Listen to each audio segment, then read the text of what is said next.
Good evening, everybody. My name is Brad Kraft, and I'm a bookseller at the University Bookstore. Thank you. I'm here tonight to welcome you all to this special evening on behalf of the bookstore, so welcome. Also, I'm here tonight because I asked, and they let me. As a representative tonight of the oldest and largest independent bookstore in the Northwest, celebrating 115 years serving the students, staff, and faculty of the University of Washington and the city of Seattle, I'm proud to have been given the opportunity. Just imagine. I'm a gay, not exactly prepossessing middle-aged man who buys and sells old books for a living, and tonight I met the mayor of Seattle. I also met one of the greatest representatives to ever serve in the United States Congress. Because I work at an independent bookstore,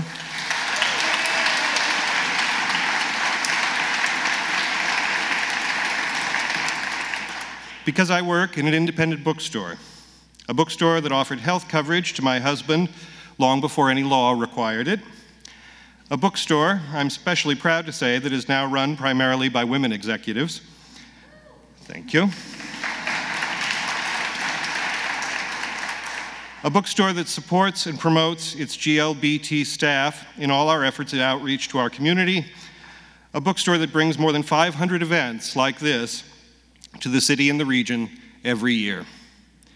We're still here, of course, because of all of you, so thank you. We wouldn't be here if you didn't come to the bookstore.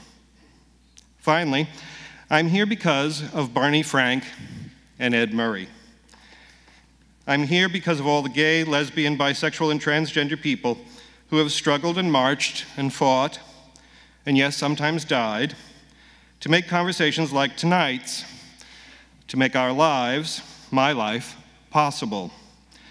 I'm here particularly because of those exceptional men and women who chose to participate in our democracy, who chose public service, and who chose to come out and to represent us, to represent me, in the ongoing struggle to overcome bigotry and misunderstanding, the exercise of arbitrary power by money and war, and to support the dignity of working people in housing, employment, and yes, in the pursuit of happiness.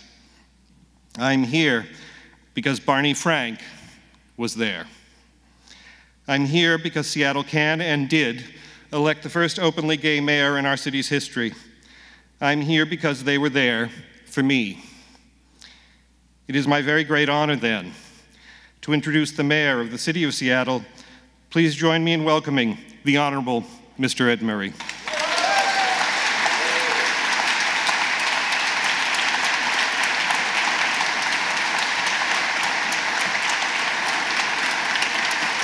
Thank you. Thank you.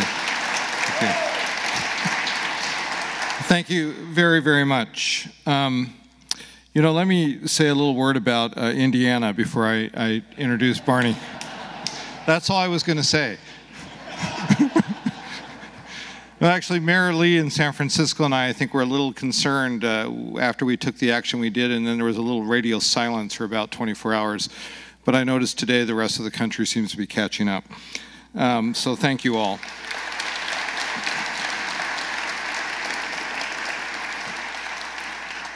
So we're going to talk about a great man, and we're going to talk about a pretty incredible guy who's going to interview him as well. So first, let me say a word about Eric Liu, who's going to conduct tonight's interview. Eric worked in the Clinton administration. He's a writer, he's an activist, he's a thinker. You probably have seen him on numerous TV or radio programs, and it's going to be a delight to hear from him tonight. So Eric, it's good to see you. So I'm going to talk a bit about Barney, but talking about Barney means talking about the legislative process, the political process, which is not always, as Barney will point out in his book, sexy. But I do want to acknowledge some people here tonight who have been there as elected officials, been there as legislators, been there as out gay elected officials. They may be sexy, but anyway. First I want to acknowledge a gentleman I served in the House with and then in the Senate and is now in the King County Council, and that's Councilmember Joe McDermott.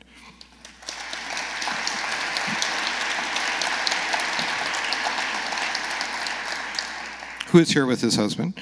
And then a gentleman I served in the House with, and is now on the King County Council, and he's here with his husband, and that's Councilmember Dave Updegrove.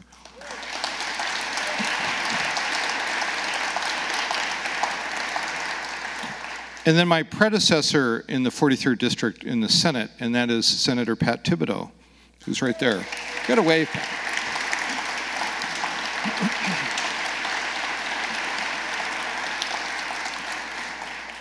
So Barney tells a story in his book about being young and very interested in politics and believed that he could not be elected to office because he was gay. And there are other stories like that. I think of a soldier who was serving in Vietnam who had been very active in the Democratic Party since he was a kid. And he thought he could not be an elected official. And there was another kid in West Seattle who read an article about a newly elected mayor named Wes Ullman and thought that would be the coolest job in the world. He thought he couldn't be elected either. Well, that soldier was Cal Anderson. And at some point, Cal made a decision, and he stood up for office, and he got elected, and he made history. But Cal wanted to be remembered more than just as a gay elected official, and he wanted to remember more. When he was dying, we would talk. He was very concerned that he would be remembered simply as the gay elected official who died of AIDS. And in the end, we remember him for all of his work, and not just that one thing. Barney's journey is similar to the one I just mentioned with Cal, Jewish kid living in the East Coast in New Jersey, and wanting to be who he really wanted to be. And he goes to Congress, and probably in the most glaring light possible in Washington, D.C., he came out. He made history. But he made history more than just being an out gay congressman. He made history because he was an articulate spokesman who stood up for those in need, protected the rights of others, and challenged some of the crazies that we've seen in our nation's capital. And I don't use those terms lightly. But being a legislator is also, it's tough work. It's as I said, it's a grind. And Barney wrote a piece of his perspective in his book that I want to read. And I won't go on because we want to get to Barney.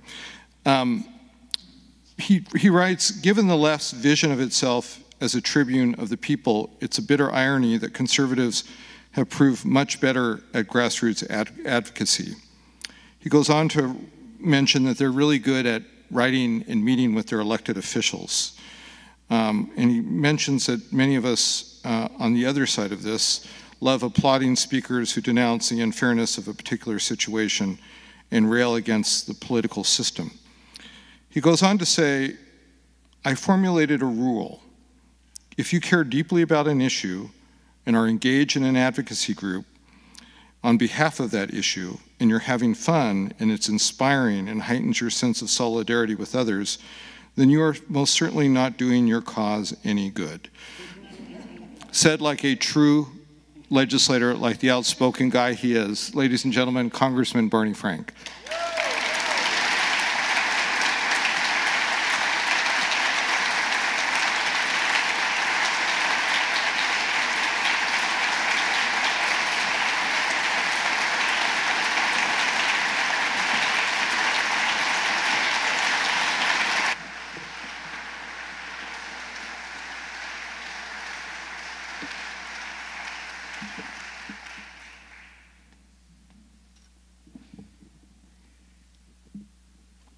Well, thank you, Mayor Murray, for that really great introduction and context setting. And Congressman, I guess one place to start would be where the mayor jokingly actually started, which is with the simple word Indiana, and to get your reactions to what's been unfolding there in recent days. I was at first, of course, unhappy, but I have now, I want to talk about that as a good sign. The governor of Indiana, a very conservative member of Congress with whom I served, now finds himself very much on the defensive. The reaction to that effort to sanction bigotry has been very encouraging. Indiana is not the deep-rooted heart of liberalism. It's been one of the most socially conservative states.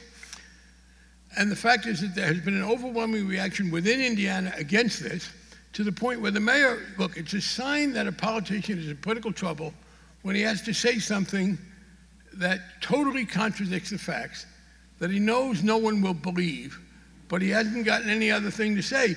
So Governor Pence announces that this measure, the sole purpose of which was to allow people to discriminate against gay, lesbian, bisexual, and transgender people, is not about discrimination. That's its only purpose. And when people deny the truth, that's a good sign, because they know they're in trouble. And what was particularly encouraging was who was against it. Not just the usual suspect of liberals, the business community, the NCAA, not just businesses. You know, it wasn't just the Whole Foods and all the liberal business. I was struck that Cummins Diesel, could there be a more iconic Rust Belt mainstream American company than the people that make diesel engines for big trucks? And they said, this is a terrible idea, you got to stop it. Angie's List threatens to not go ahead. That's very encouraging. And by the way, the reason the business community does it is, one, they don't want to be associated with hate, and two, they understand this kind of bigotry is bad for business. So I don't know how this ultimately ends, but it is a further indication of how much we have progressed. And I think no matter what Pence tries to do here, it is very unlikely that any other governor, no matter how angry he thinks he may be at us, is going to try that again. Do you think that when social norms shift like this, as they appear to be on this, in this case, that it's bad for business is a sure sign that the game is about to be over? No question. First of all, the business community we were used to it being on the more conservative side. And yeah, because this is the neutral norm. There are people who have ideological values one way and people who have ideological values the other way. And then there is a very important value in America, legitimate, because I believe in the free enterprise system, it's making money. And when people decide that something is bad for those who want to make money, that's a very powerful obstacle to their going ahead with it. One of the things that Mayor Murray really laid the groundwork for, and is such a deep and running theme throughout your book, is something I want to begin speaking to, because even that comment about the measure of how the business community feels about an issue as one pragmatic indicator of where things are. There is a deep, deep thread throughout this book, which, if you haven't started reading it, it's just, I just have to say at the outset, it is a delight to read. I have read more than my share of political memoirs, and this is just really an incredibly insightful, self-aware, but also informative, textured look at how power operates, right? And I think one of the things that is so notable about that, and one of the running themes in this book, is how an appreciation for the pragmatic, for what might seem to impatient activists as incrementalism, is not just something that you have to remember, but is almost core to the enterprise of politics. Can you say a bit more just about kind of Sure. This view about incrementalism and its benefits? Well, first of all, I'm a great believer in free speech. I'm always very clear. Hate crimes, I'm for adding LGBT. That is, if someone assaults someone else, defaces his or her property. But I have never been for criminalizing hate speech. I believe in free speech, and if you believe in free speech, that means you believe obnoxious people should be able to say hateful things. But if I was going to start making exceptions and outlaw certain patterns of speech, I would make it a misdemeanor to use pragmatist and idealist as if they were opposites. They, in fact, have to go together if you want to do any good. Of course, you begin with your ideals. You have no business using the coercive mechanism of government to get other people to do things, unless it is in support of a genuine vision of making things better. But once you are committed to a set of ideals, in fact, the more deeply you are committed to ideals, the more you are morally obligated to be pragmatic. Ideals that people hold, indifferent to whether or not they are implemented, are a great indulgence. They bathe you with this warm feeling of moral superiority, and they don't feed a hungry child, or house someone who's homeless, or clean up a river, or do anything else that's any good for anybody. So pragmatism in this support of your ideals is absolutely essential to your being of any good. As to incrementalism, I have never heard of any great evil that was abolished all at once. In fact, the notion that you could do that is, in a word, stupid. Things do not exist in society that have no basis whatsoever. There are no phenomena, including those you dislike, that just fell to the earth with no real roots. The very fact that something is there and has been obstructive to you means that it reflects forces in society, and you have to muster counterforce. And the notion that you can do away with it all at once is very unlikely. Secondly, it is almost always the case that winning a partial victory leads to a further victory, because you have banged away at the rationale. When we won some victories on LGBT issues, we helped defeat the notion that, oh, this is going to lead to these other problems. And by the way, one of the problems I have with some of my LGBT associates, particularly the younger ones, is they totally misread the history of the African American movement. People should read Parting of the Waters by Taylor Branch about Martin Luther King.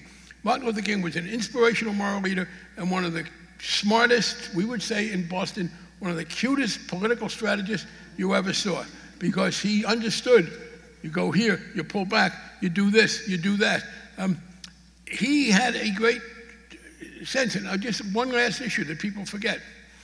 In the post-World War II period, when the black community wanted to go after segregation as it had been embodied in the 1896 Plessy decision, their first Supreme Court challenges did not say that separate but equal was unconstitutional.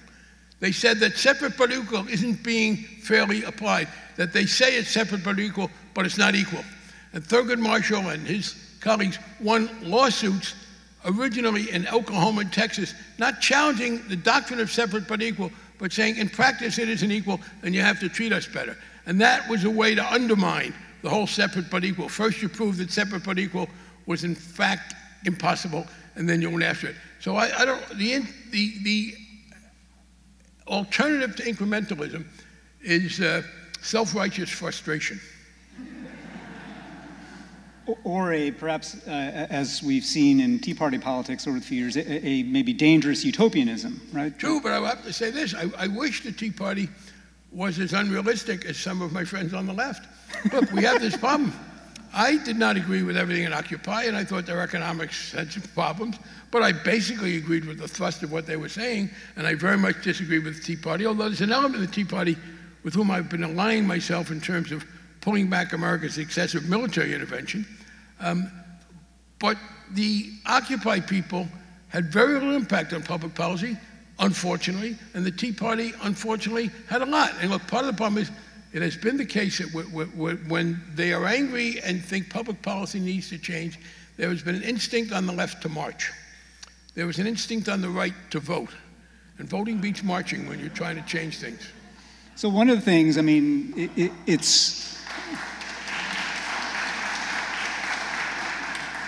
is telling that a lot of the way you unpack that point of view goes back to the civil rights movement of the 1960s.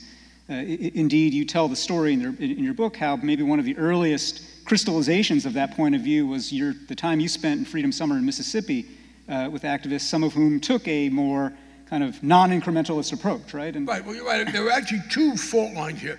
One is procedurally. And by the way, as far as the approach, the incrementalism, I was in Mississippi in 1964 as a soldier. I was not in a policy-making position. This was a coalition of every civil rights group, including the Student Nonviolent Coordinating Committee. People like Stokely Carmichael, who later became known as Sekou Touré, who was a great militant. And here's how disciplined and thoughtful and incremental the African-American movement was. Our purpose in Mississippi was to demonstrate that black people were being physically and legally denied the right to vote. And the racist argument was, well, they didn't want to vote. And that hasn't totally died. That Looney Tune from Duck Dynasty said, oh yeah, the black people were happy back then. Well, we needed to demonstrate that they wanted to vote and were not being allowed to challenge the seating of the white segregated delegation at the Democratic Convention. So we conducted a model registration outside the regular system to document this. So the key of that summer was to make it clear that people were being denied the right to vote.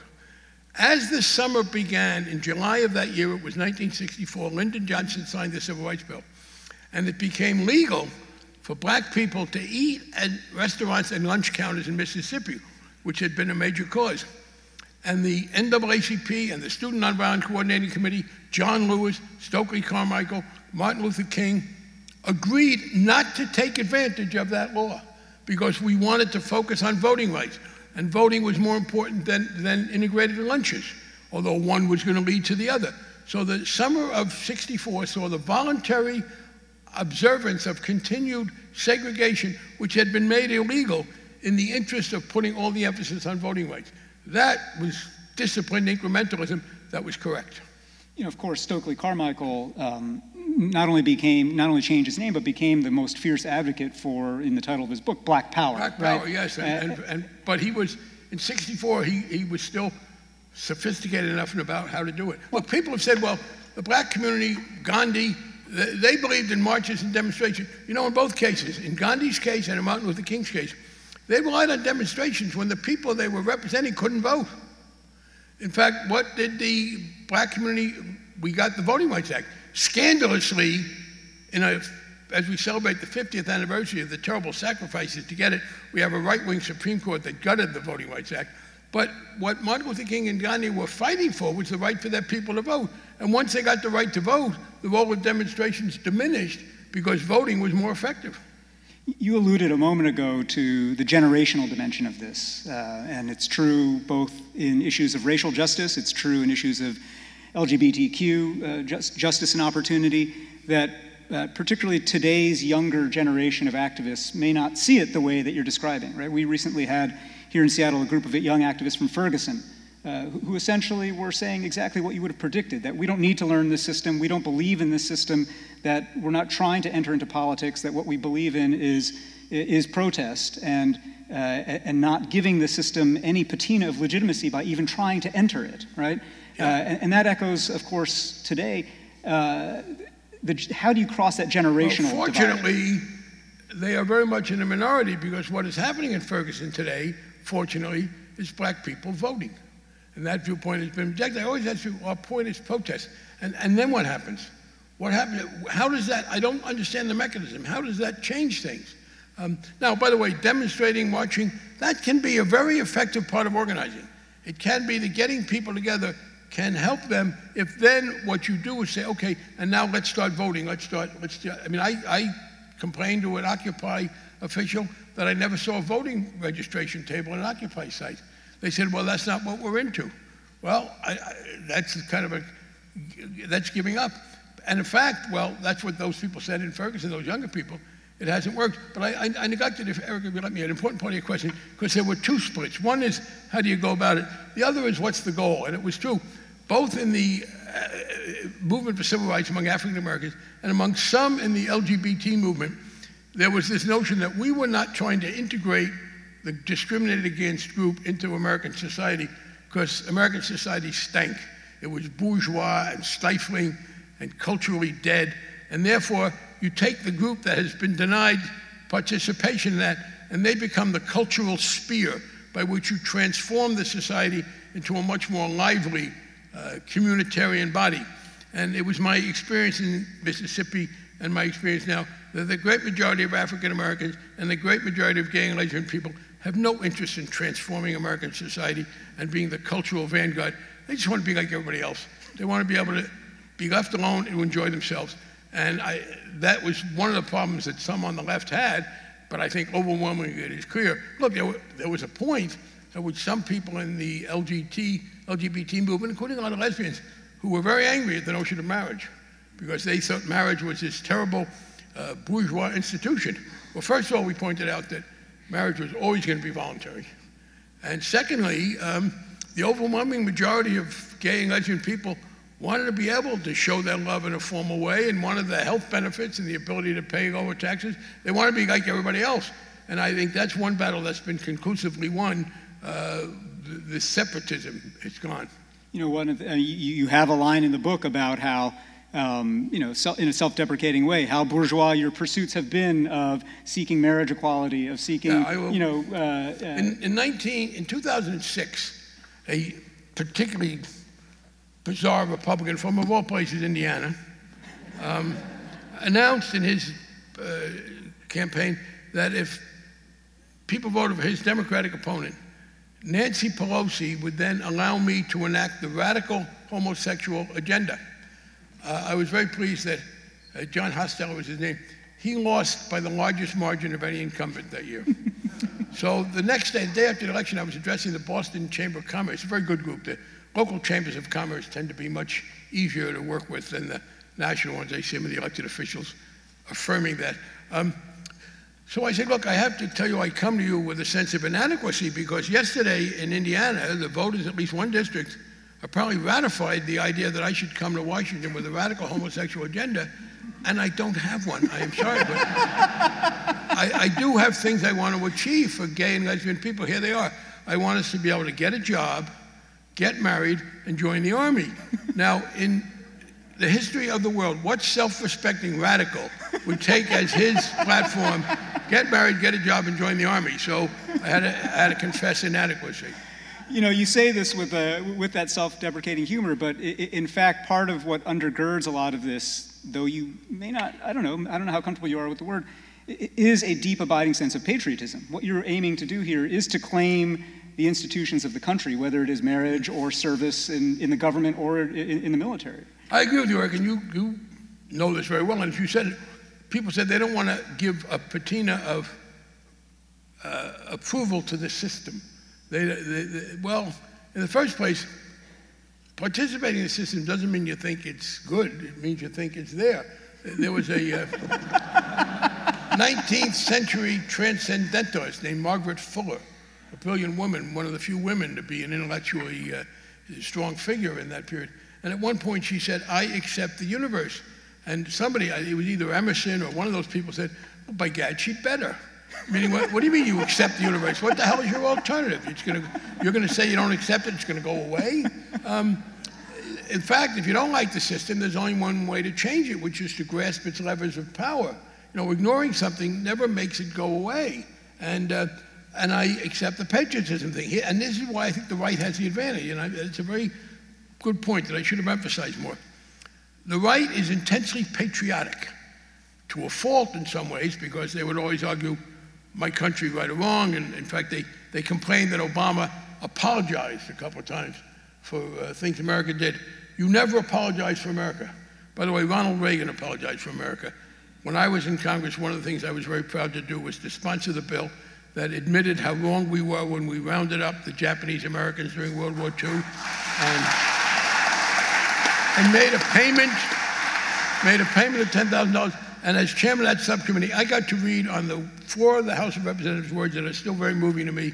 Congress apologizes on behalf of the nation. And Ronald Reagan signed that bill. So don't give me this never apologize baloney. But the right believes more that the system works. And so when they're dissatisfied with the public policy, they blame the people in charge. Some on the left are more inclined to blame the whole system, and that becomes self-defeating. So yeah, I affirm, and look, I have been critical about a lot of what America does, but I'll say this, I want to cut military spending substantially, but I still want America to be the strongest nation in the world. And some of my friends have said, well, that's xenophobic. Why do I want America to be the strongest nation in the world? Because I look at who else might be. It's a question, I mean, frankly, if Denmark could be the strongest nation in the world, I would feel very secure. But Denmark can't be. And if I look at the possible candidates, America's the best. And on many of the values I care about, America's far in advance of the rest of the world. And just because some people misuse a sense of pride in the way our country has developed, there's no reason to ignore its good points. Well, this calls to mind a recurring line in your book, which is quoting Henny Youngman. Henny Youngman, I have referred to him as a great 20th century philosopher. Some of you will have to explain to others who he was. He was a comedian of the old Borscht Belt circuit from the Catskills, a kind of a Jewish humor, Milton Berle and Jack Benny and George Burns. And one of the staples of that humor was to insult your wife and mother-in-law, and basically the argument was that men didn't want to get married and women did. And aside, that's been somewhat validated by LGBT people, because a disproportionate number of the marriages of same-sex have been between lesbians. There are, for some reason, more gay men than lesbians in the population, but that's just, in terms of marriages, the lesbians are disproportionately represented, and it just, in America, the split is men and women, and it is true, women were more eager to get married. But they would make fun of their wives and of their mothers-in-law. They said Henny Youngman had the shortest joke in history. Take my wife, please. That was, but one which wasn't really insulting, it was quite profound. How's your wife? Compared to what? I mean, that's actually a pretty good, that's a pretty good answer. And I took as my mantra every time I had to make a decision in a public context, compared to what? I didn't have the luxury as an elected official, or when I was an appointed official, of creating an ideal solution out of whole cloth. I had to work with where I was, and the question always was, if I go ahead with this, will we be better off than before? Will some of the people I care about enjoy more rights, and will I have advanced the chances that we can do better? On very rare occasions, you might say, well, it looks like an improvement, but it's going to make it harder. That's very rare. So compared to what has always been what I talk about. And yeah, in terms of America, there are very few societies in the world that seem to me, on the values that I care about as a liberal, that have done better than our country. You allude to having served as an appointed official, and one of the delights of this book is the early, substantial early sections where you describe your initial entry into the political arena, working in government for mayor, for other elected officials, and of course, in parallel, as you are getting that apprenticeship in politics and understanding how the system works and developing this worldview, you are privately reckoning with your own sexual identity.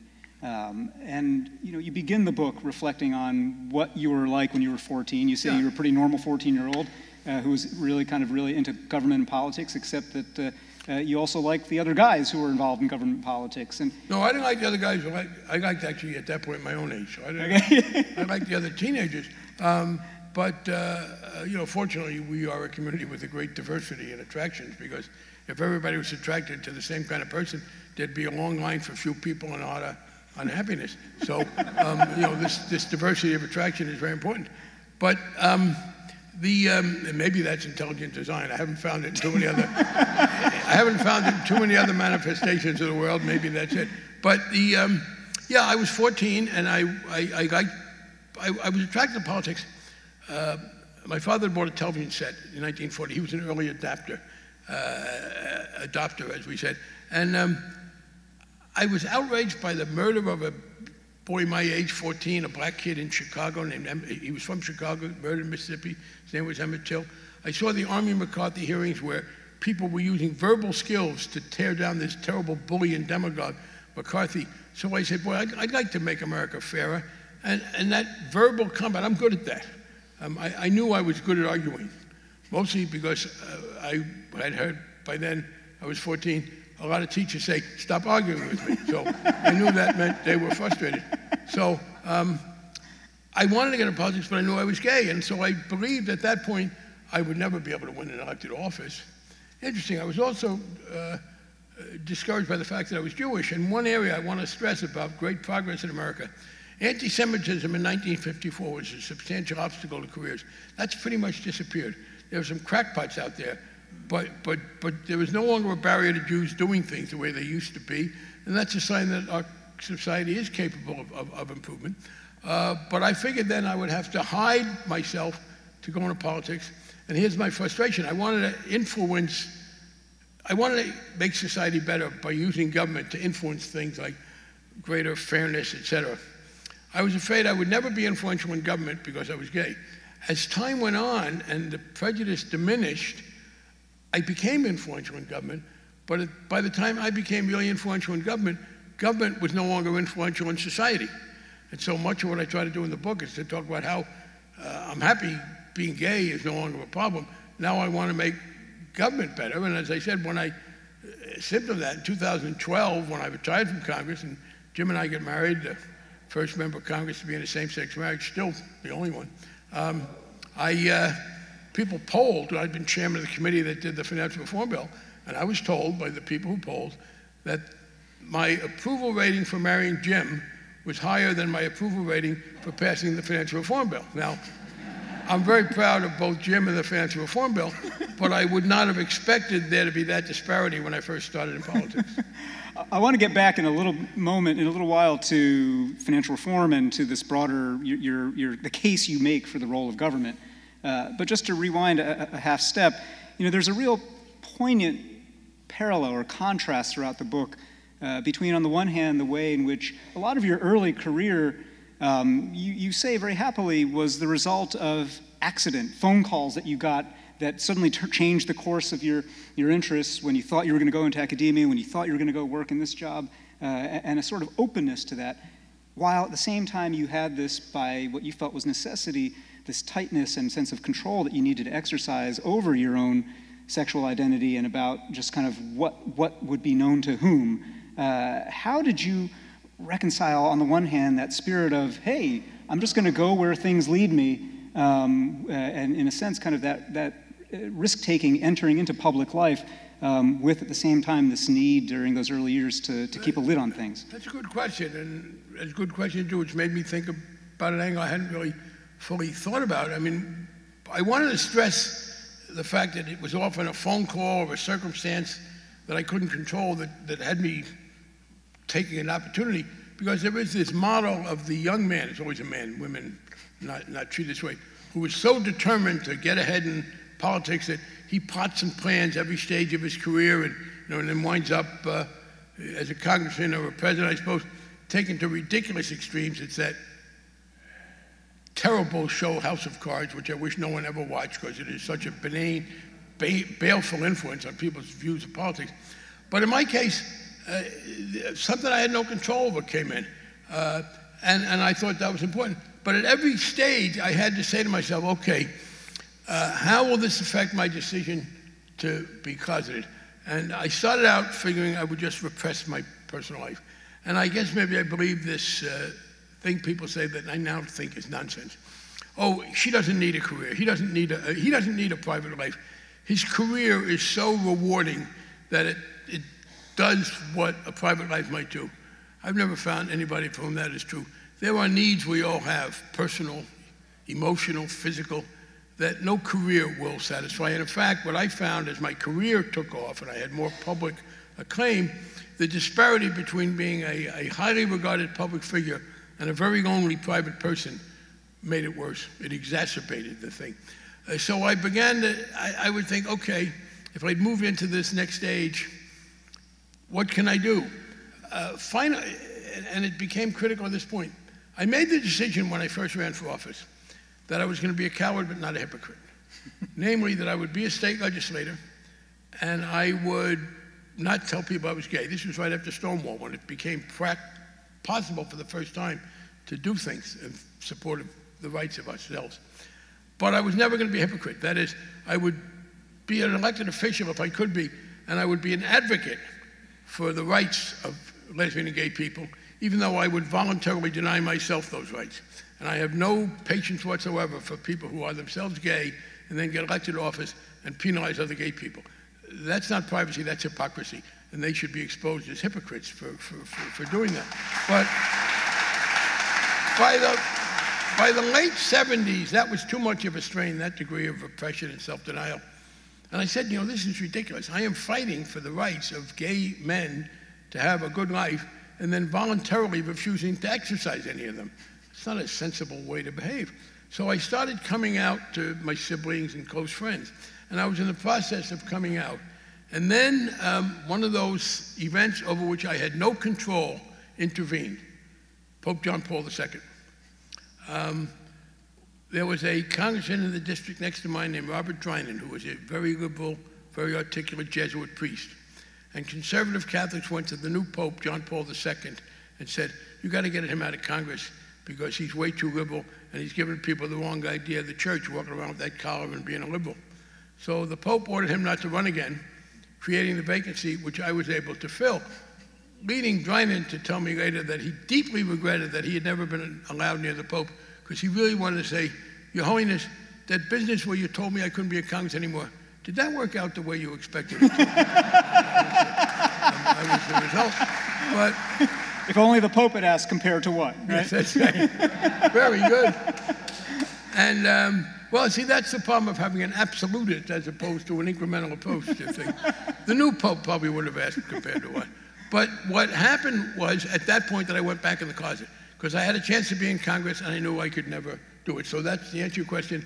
I was easing out, slammed the door, went to Washington, and said, well, this is Washington. Maybe I can be privately an active gay man with other gay people, but publicly wouldn't. That didn't work. And so finally, 7 years later, I said, okay. And at that point, by the way, when I did publicly come out and told the newspapers to ask me, and I would tell them, the Boston Globe in particular, I wasn't sure it wasn't going to hurt me. Interesting, many of my liberal colleagues, because they knew I was thinking about this, urged me not to come out because they said, you know, you're our ally on this issue and that issue and the other issue. If you identify yourself as gay, you'll become a one-issue guy. Your influence will be diminished. My answer to them was, I can't tell you that's not true. I hope it isn't, but I can't live like this anymore. It's making me be irresponsible, etc. And in fact, it did not turn out to be the case. By the time it was 1987, in the midst of the AIDS crisis, I wasn't sure how it would be received, but it worked out well. It calls to mind a brief story you tell in the book that when you did come out or about to, and you told then Speaker Tip O'Neill that he sighed in disappointment and sadness, and you thought maybe at first it was because you were gay, but then he said, no, it's actually... No, he was sad for me. He was a great mentor to me. I lived, in fact, I got a nice phone call today, because I talk about Tip O'Neill, and I got a phone call today from his son, who'd been in the legislature with me, saying, we love the book and we want to do a book party. And I was pleased, I'd written a lot about his father. But Tip told me he was sorry because he thought, very flatteringly, that I might be the first Jewish speaker. And he was sad because he believed that my coming out was going to be the end, or as he told it, I misstated in the book who he told. He told Mike Barnacle, the journalist, Mike, I'm afraid Barney Frank is all through in politics. I said, why? Well, he's very talented, but I hear he's going to come out of the room.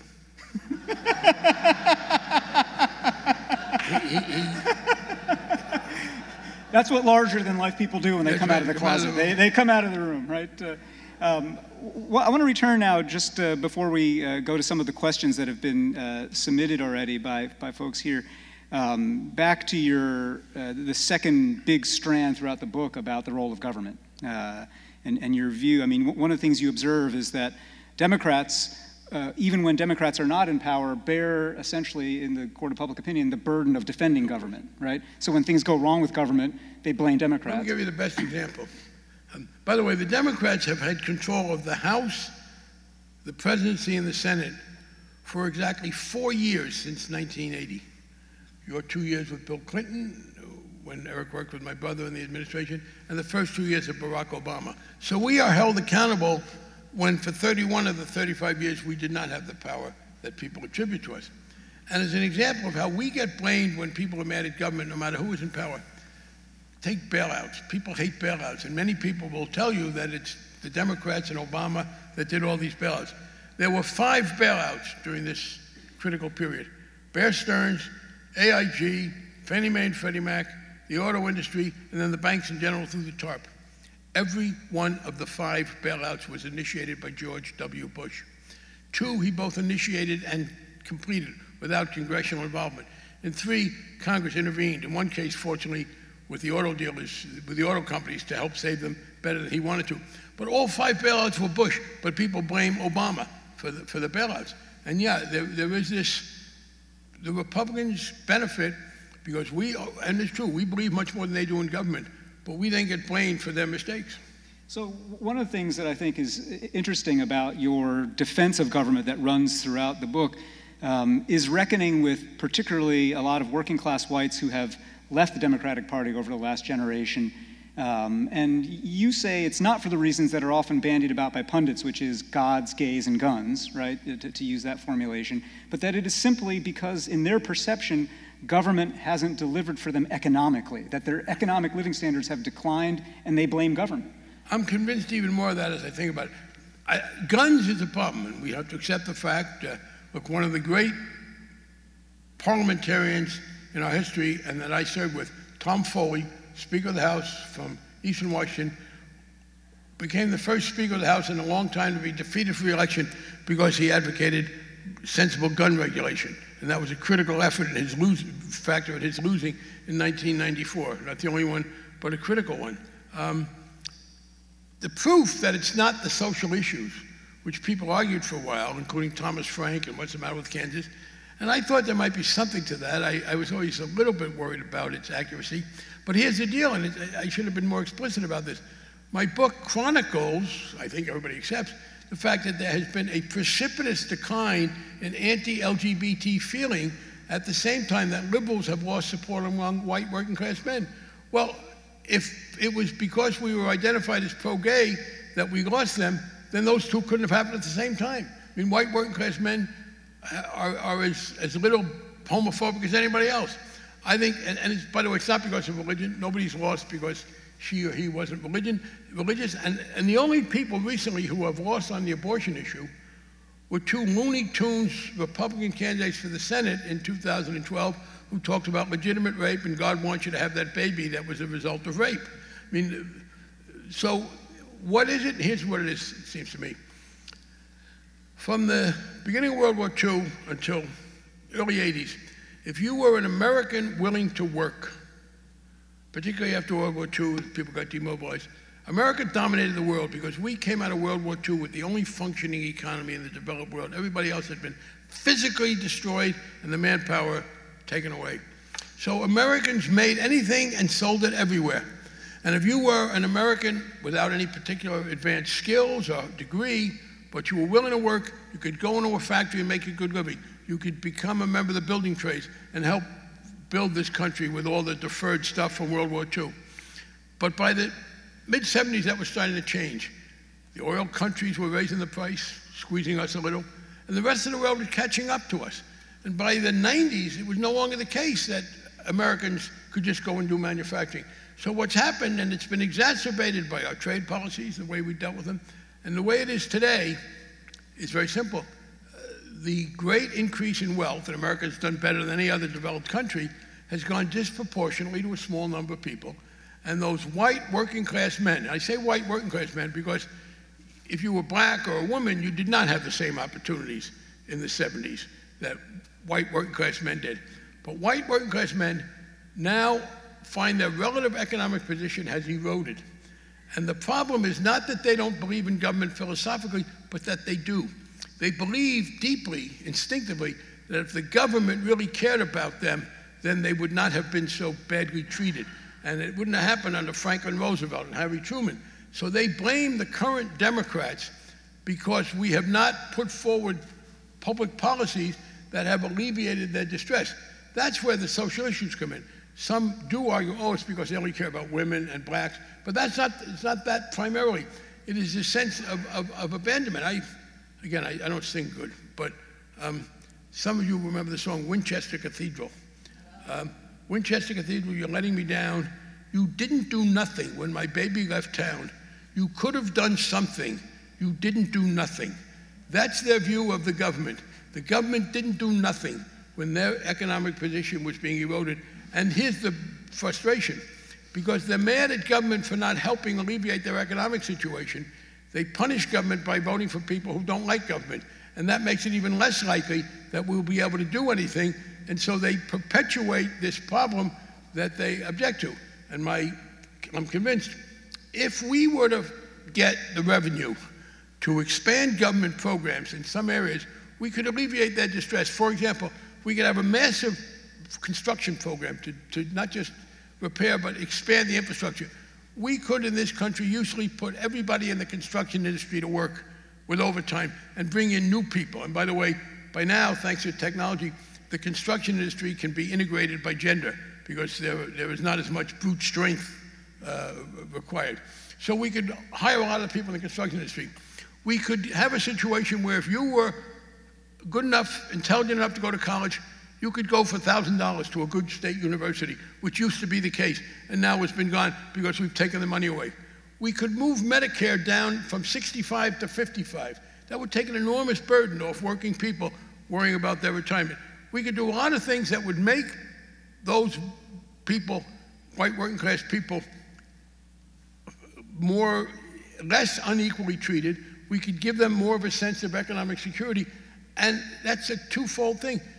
It's good in itself, and it reminds them that government is a source for good, that government can be productive of these benefits.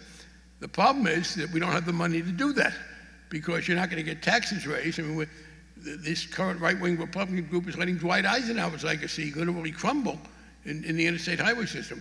So my proposal is to find the money to expand those government programs that improve the quality of life while diminishing inequality, and you find them in two places. You reduce our overly extended military budget. If we hadn't gone into Iraq, we'd have had $1 trillion or more that we could have used. And we don't need to be the policeman of the whole world.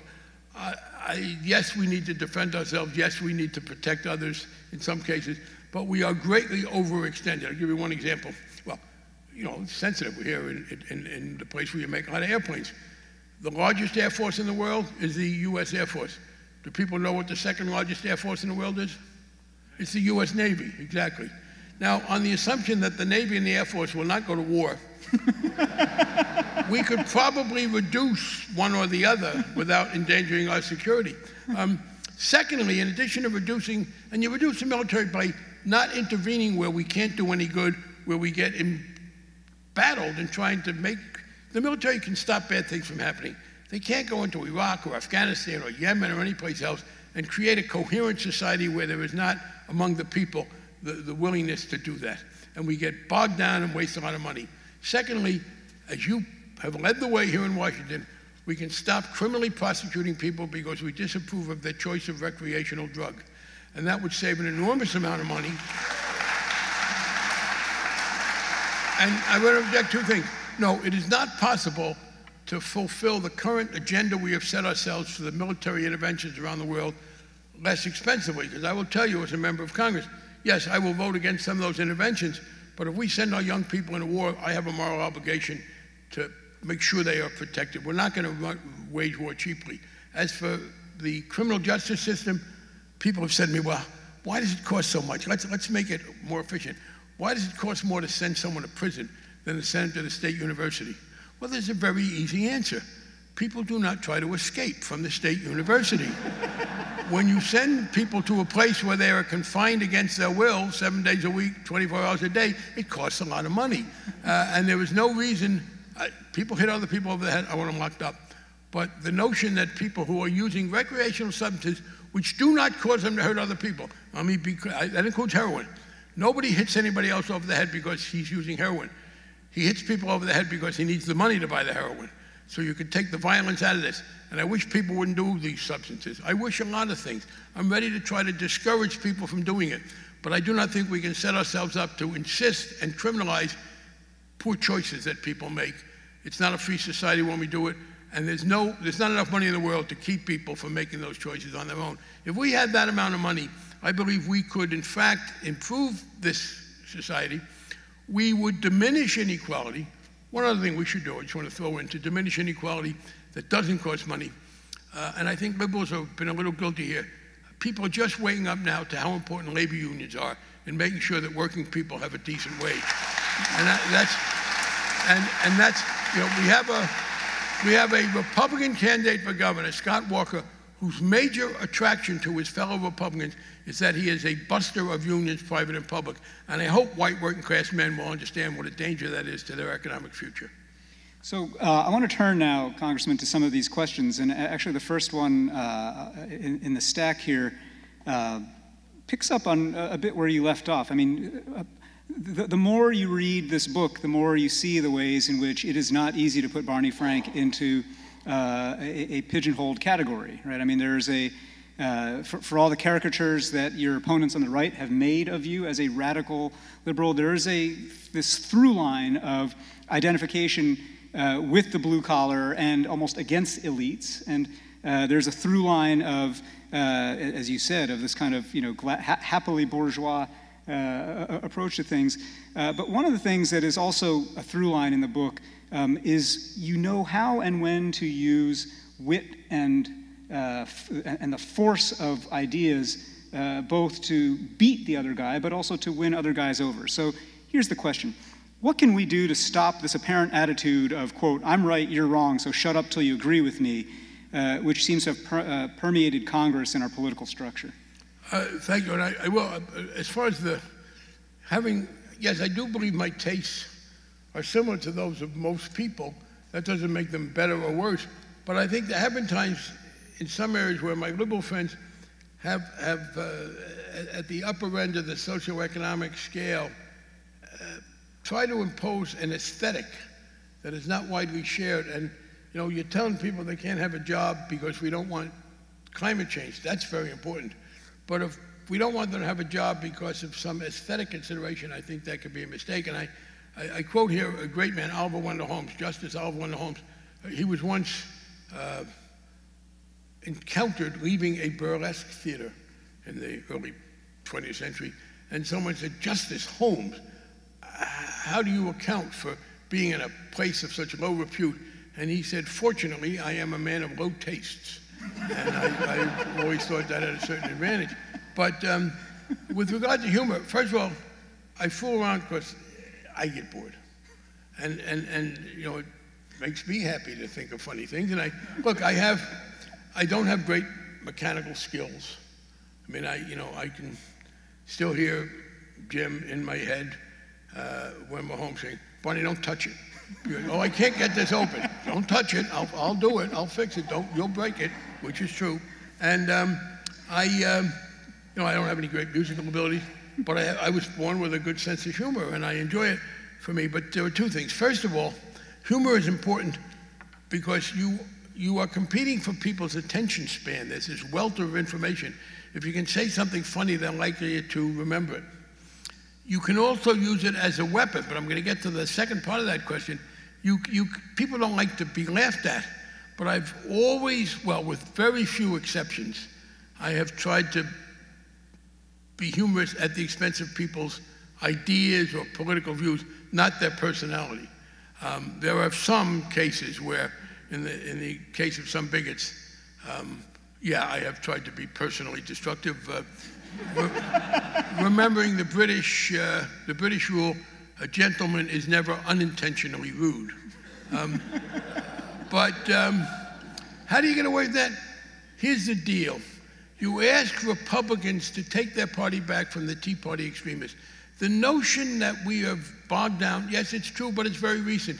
In 2008, I was the Democratic chairman of the Financial Services Committee, Chris Dodd in the Senate, Nancy Pelosi and Harry Reid, two very effective partisans, and partisanship done right is essential to democracy. You need parties that stand for something to set the basis, and then you can work things out from there. But we worked with George Bush. I'm very proud. Two people on the back of the book who talk about what a good book it is, Elizabeth Warren and Hank Paulson, Bush's Secretary of the Treasury. And I disagreed with Republicans throughout my career. And then came the Tea Party. So this notion, and by the way, it didn't begin just with the Tea Party. It began with Newt Gingrich.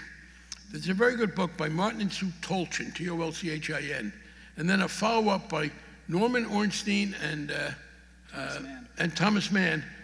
It's even worse than you think. What happened was Newt Gingrich came to Congress and decided that the Republicans would never take power unless they demonized the Democrats. And he explicitly said, the then leader, Robert Michael from Illinois, he's not a good minority leader because he treats the Democrats as honorable people with whom he disagrees. And we have to say that they're corrupt, etc. That began to work, and that started. But even then, there was a comity between the parties. We got things done to some extent with cooperation. Ted Kennedy helped George Bush pass No Child Left Behind. I voted against it. I didn't like it, but it was not, we didn't go to war over it. And then came the Tea Party. So this, I hate you, you're wrong, I won't tolerate you, is a relatively recent phenomenon. Now, the Tea Party started it. Democrats have had to respond in kind.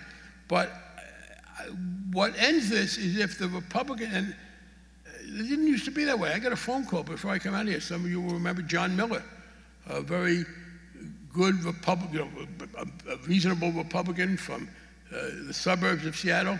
And he called me to say, hey, I hear you're on a book tour, come see me. But in California, he's not here anymore. There's no place in a Republican politics today for John Miller or for Joel Pritchard or for Dan Evans. And what we need to do is I can't help. The reasonable Republicans have to take their party back because that's where this I hate you, I won't listen to you element comes in. Next question, which you touched on a bit in thinking about all of the the experience of going through the financial crisis, which is itself a book that you could have written, and those final chapters in the book recounting that are really powerful. But this question is, do you think the reforms that are enacted through the Dodd-Frank law are in danger of being rolled back? What's your assessment of how effective they've been X number of years now since enactment? Well, obviously it's early.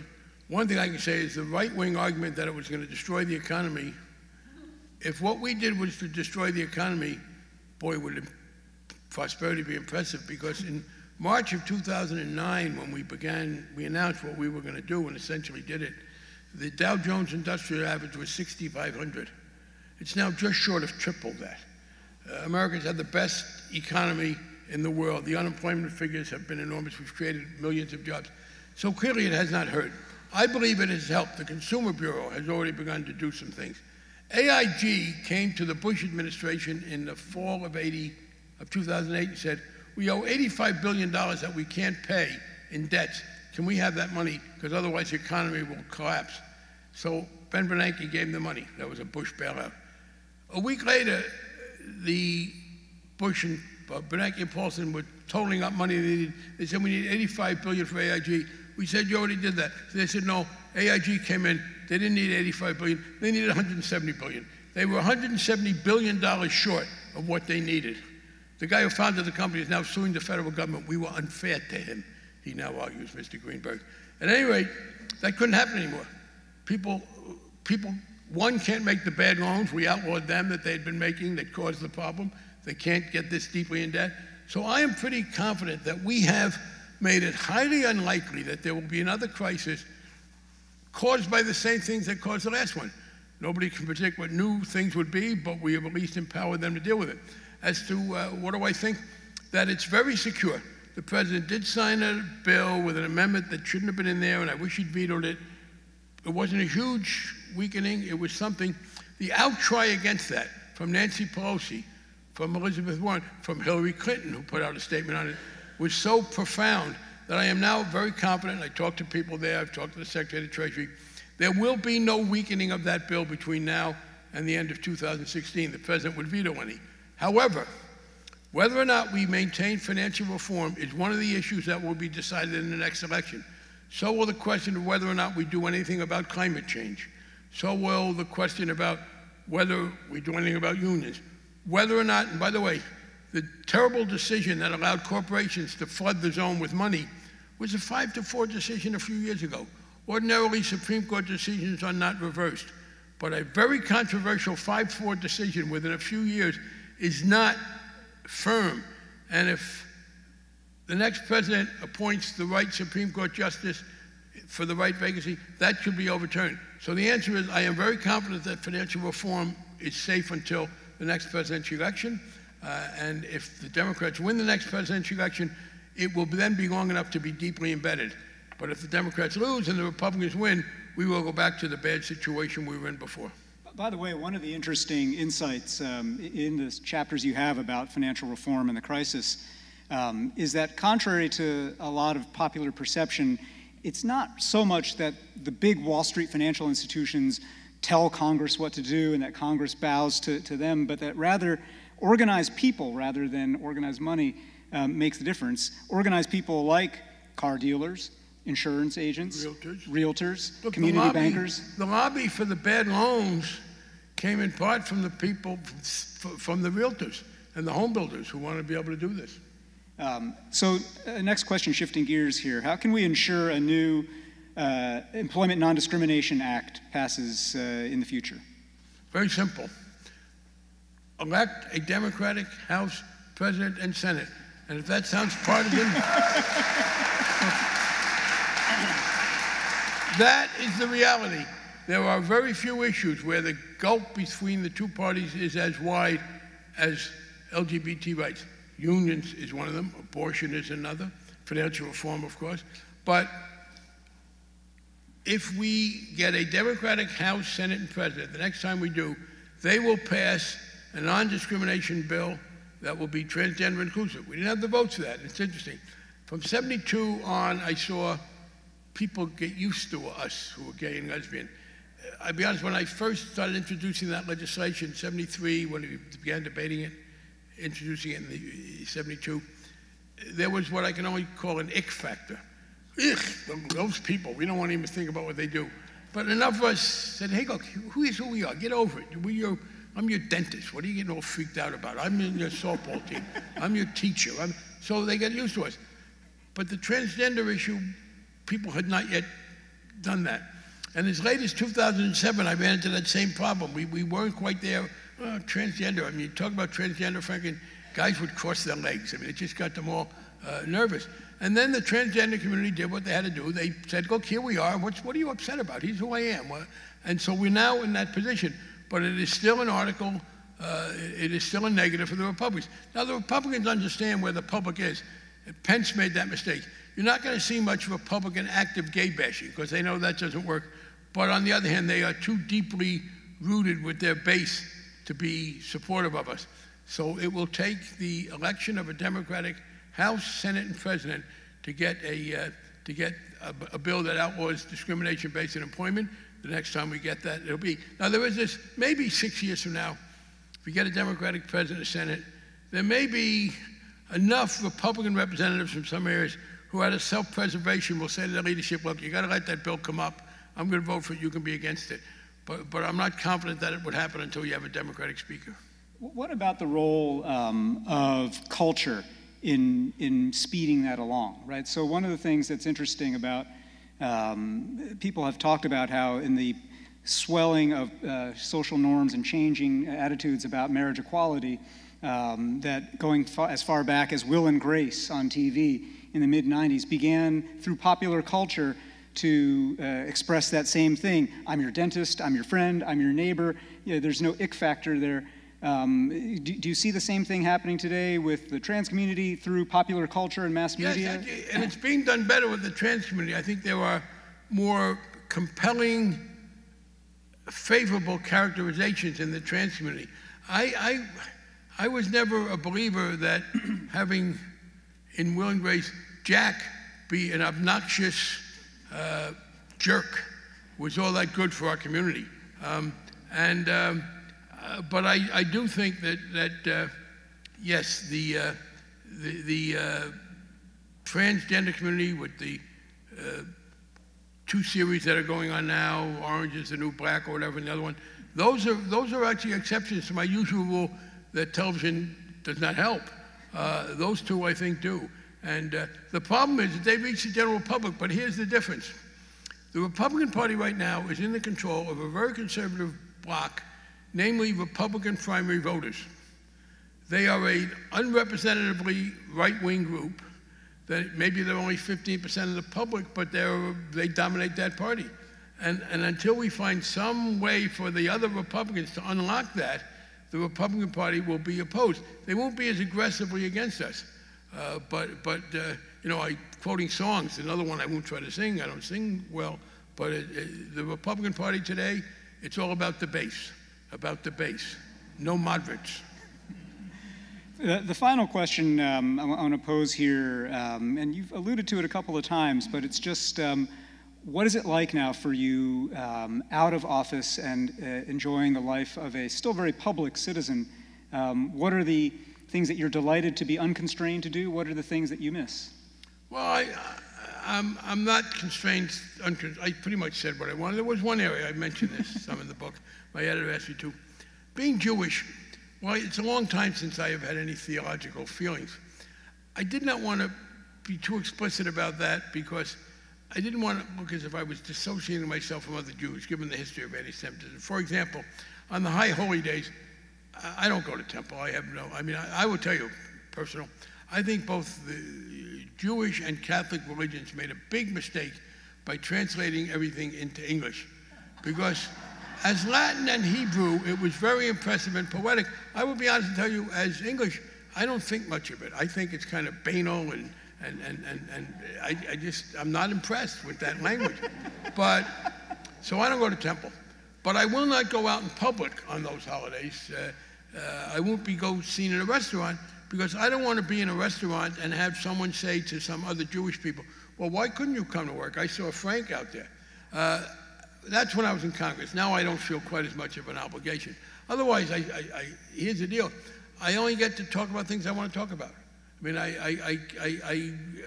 have the best of that world, and I can intervene when I want to, but when you're in Congress, there are a whole lot of issues I don't have to worry about, including, by the way, in financial reform. I never went to Congress trying to referee what very rich people did to finagle. And again, I keep mentioning songs, but in my head only. One of the things I was literally singing in my head as I retired is the old anti-war song, "Ain't gonna study derivatives no more." I never liked them. I don't want to deal with them. And the basic thing is now I don't have any stress. I make speeches, the book, a little stressful, but not when I had nothing else to do.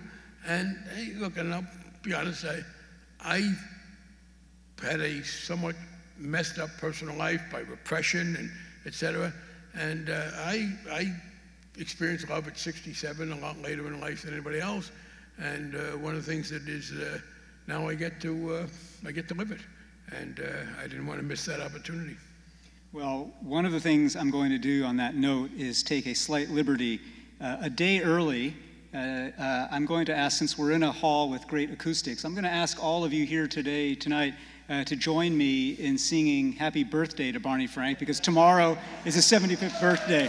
So, 1, 2, happy birthday to you, happy birthday to you, happy birthday, dear Barney, happy birthday to you.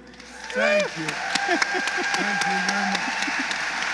Please join me in thanking Congressman Barney Frank, and please join us outside as he'll be signing books and continuing the conversation. Thank you all very much for joining us this evening. Eric was great. Thank you so much.